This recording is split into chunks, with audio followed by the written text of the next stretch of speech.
Hi everybody, my name is Angelica and today I'm using very thick gloves to remove blackberries with thorns like the wild ones. They always grow along ditches where it's wet and the soil moves a lot. That's what they like, and that's also where you get a lot of berries if you also have a lot of sun in this place.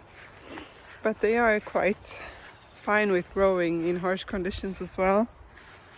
Like the thorns are good protection. But it's getting there. I started to clean up this space so I can actually put some things there. And now in the beginning it's gonna be fluffy, but in a month or so it's gonna be all flat, and then I can adjust the plastic. And I'm removing here from behind.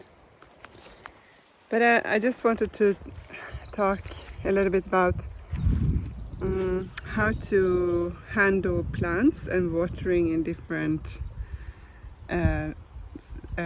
stages. It's compared to if you have a little baby, you have to tend to them all the time, like every 15 minutes, like maybe not so much if you have a seed, but you have to water it every day. Maybe you have to look at it 2 or 3 times per day depending on the weather, and you have to water it all the time. You have to give it what it needs, you have to look at it, you have to be there.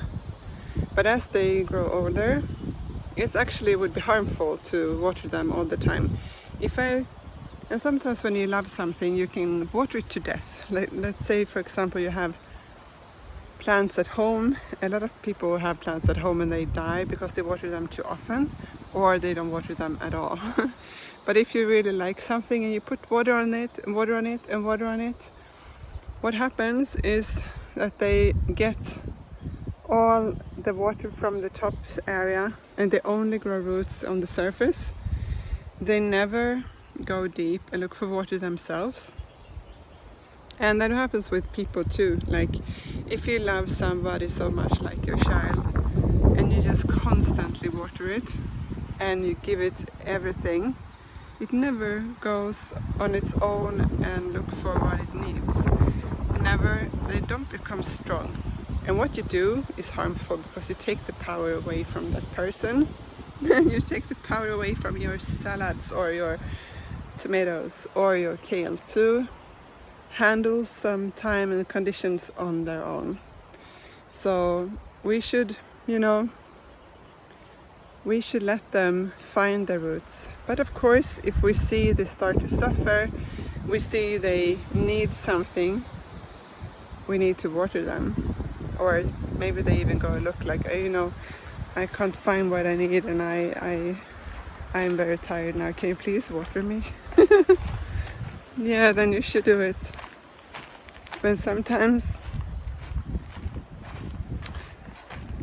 you just need to leave them on their own because life makes it impossible for you to handle. So some people who grew up, like for example, in a war situation, kids who would grow up in a refugee camp, for example, and there are kids also growing up here in Sweden in harsh and tough conditions. They have to find their own needs really early on, and that doesn't always grow full-fledged people who can grow into their full potential. Just like plants, if they suffer too much, maybe they just survive but they don't thrive. They're not gonna be healthy, nice, pretty plants. They're gonna be something like dysfunctional, like maybe they can never grow seeds and get babies their own. Or maybe no one's gonna be able to use them because they have nothing to give. They just have enough to survive and nothing extra to give to anybody. So we shouldn't make each other suffer that much also. It's to find a balance. Find a balance to give them what they need, not make them suffer, and do what you can. If you are in a refugee camp, it's gonna be hard. Maybe you can't give your babies what they need, for example. But then, just do your best. Yeah, a little reflection on how much to water. Okay.